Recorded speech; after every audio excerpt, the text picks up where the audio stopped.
The Washington Post reports that China is currently in the process of modernizing and diversifying its fleet of nuclear warheads. The Defense Department now expects that China's arsenal will have quadrupled within the next decade. By 2030, the communist nation should have more than 1,000 nuclear warheads. Among them will be a certain number of hypersonic orbital missiles, which can circle the globe without being detected. And of course, that's not new technology, and China still will have fewer nuclear weapons than we do. I mean, enough to destroy the entire planet, so probably that's sufficient.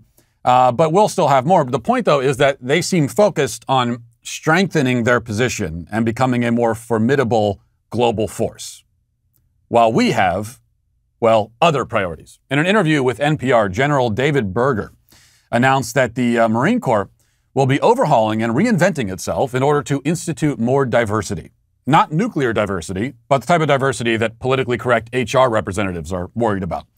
Reading from Yahoo News, it says, according to Berger, Marines will work to, quote, reflect America, to reflect the society we come from, adding that the decision is not one related to being woke or politically correct.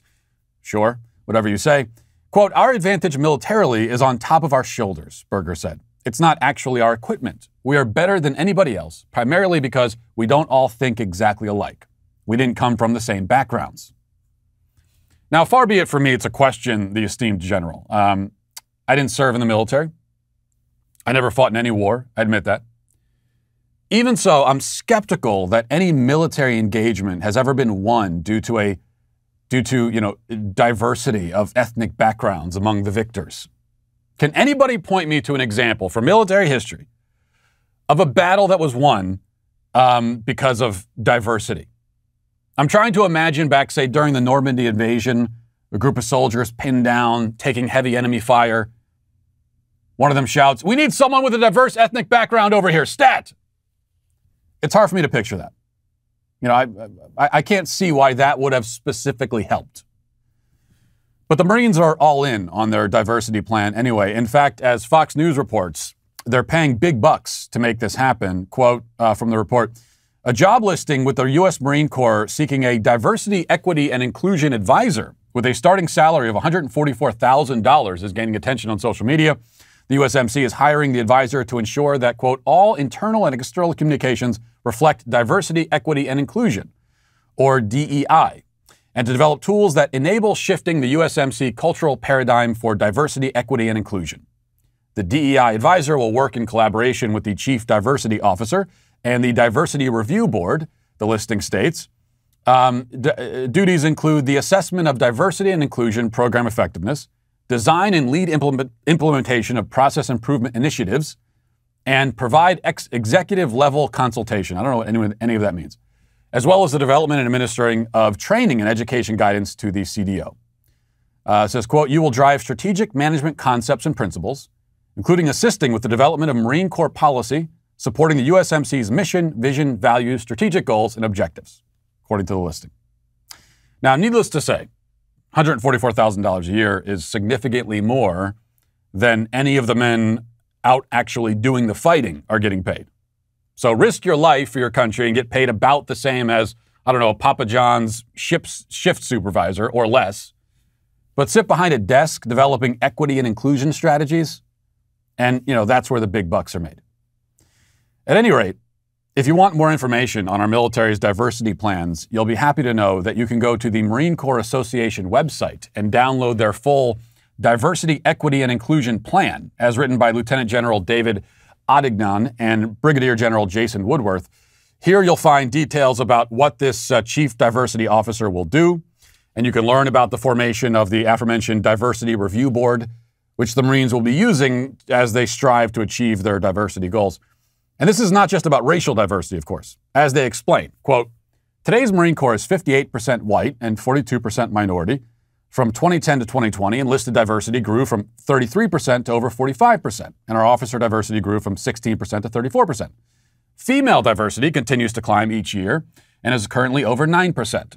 These are signs that we are making positive progress, but much work remains to be done to retain and promote a more diverse, equitable, and inclusive force across all ranks.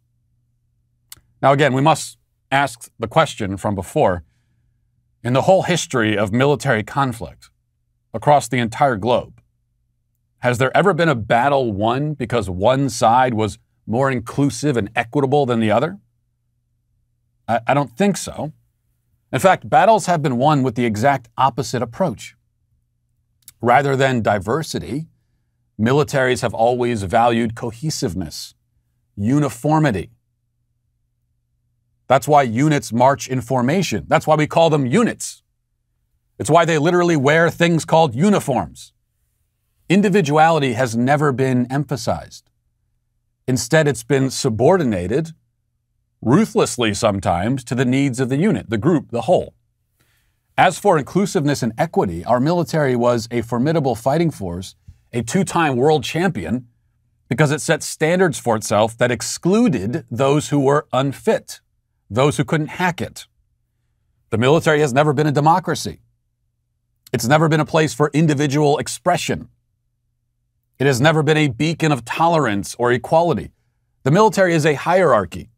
All militaries are hierarchies. There is no equality or equity in a hierarchy. There can't be. There's never been a democratic military. There's never been a tolerant military. There's never been anything like what they are currently turning it into right now. So once again, we see that the left's project is to demolish, deconstruct, and fundamentally rebuild and redefine everything, every American institution, every organization, every tradition, every word, every idea. Terms like politically correct and woke don't really even begin to capture what's actually happening in our country and what these people intend to do to it. One other point worth reiterating. It's important when we engage with these ideas like diversity and inclusion that we don't make the mistake of accepting the premise that the left actually wants diversity and inclusion. I mean, that would be bad enough if that is what they wanted. Diversity and inclusion are terrible goals in and of themselves, especially for a military, but really for any institution. Diversity and inclusion should never be the priority. And if they were the real priorities here, there would be plenty to criticize about that. But we should also keep in mind that all of these words, diversity, inclusion, equity, tolerance, etc., they are all code for get rid of white males. I mean, that's really what this is about. After all, when they talk about increasing the percentages of some demographics, demographics that are not white and male, what that means is reducing the percentage of white males. Just basic math there. The goal of the military right now is not just to get more black people and women involved, because if the participation rates of blacks and women grew and the participation of white males grew at the same time and at the same rate, you wouldn't see an increase in the former group in terms of percentage. But they're talking about percentage, which means that the military very specifically wants to drive white males out. So they frame it in a positive way. Oh, we want a greater percentage of this group. But they could just as easily say, we want fewer of this group. We want fewer of those types. And, the very group that's done most of the fighting and dying for this country, the military wants them gone. Thank you for your service. Now get out.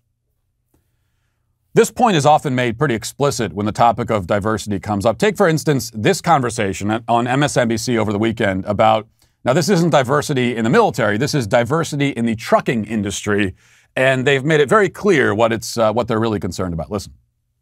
You hear, I have to tell you, my brother is a truck driver, and he drives across the country, and it's very nerve-wracking to me when he's on the road because it feels like a dangerous industry. But you're trying to disrupt that and bring more people who look like us to the industry. Tell us why.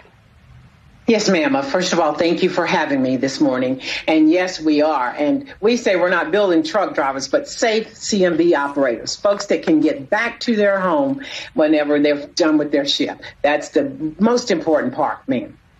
Well, how can the industry be more welcoming? Because I have to tell you, I talked to a lot of truck drivers and preparing for this segment, and most of these truck drivers are people of color, and they talked about, hearing some of the racism over the CB. This is, again, an industry populated by a lot of white men over the age of 55.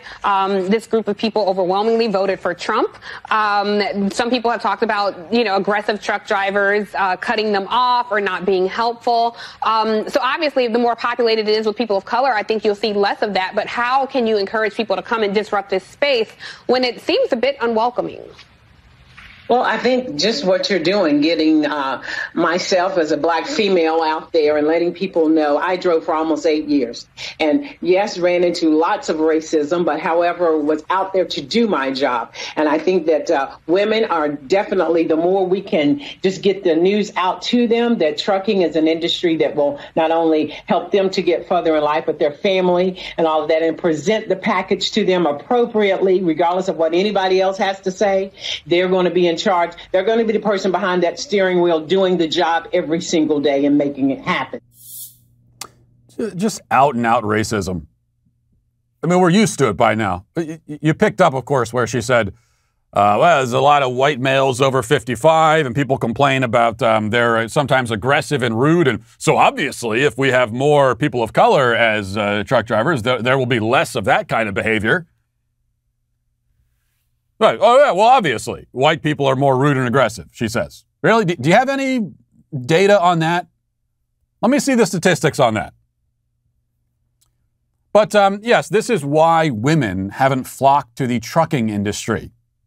Every day I meet another woman whose deepest desire is to be a long-haul trucker, driving a big rig across the country, spending her nights sleeping in the cab in the back of a Walmart parking lot, showering in gas stations. You know, this is what they most fervently want, but they aren't doing it because the trucking industry is sexist. I mean, like I said, every day I meet another woman with that story. Don't you? What I really wanted to be was a long-haul trucker, they all say. My wife, too, she tells me all the time. What she always wanted as a young girl was to, get in that truck, drive across the desert. Now, the MSNBC anchor speaks with disdain about those white males over 55 who drive trucks, the ones who make sure that she has food to eat and clothes to wear. I mean, her lifestyle depends on those men, but she hates them. Rather than saying thank you, which is what you should be, that's what you're missing here. You see, a lot of people on the left never had parents to tell them, what do you say? You say thank you. I say this with my kids all the time. I hand them a snack, I hand them whatever. What do you say? Thank you. Well, to this MSNBC anchor, what do you say? You say thank you to the white males who are making your life easier, who are allowing you to live by providing all of these things to you. But rather than saying thank you, she wants them gone. She wants them jobless and homeless. That's how she feels. That's what all of this diversity and inclusion stuff is really about. It's an anti-white male conspiracy, first and foremost.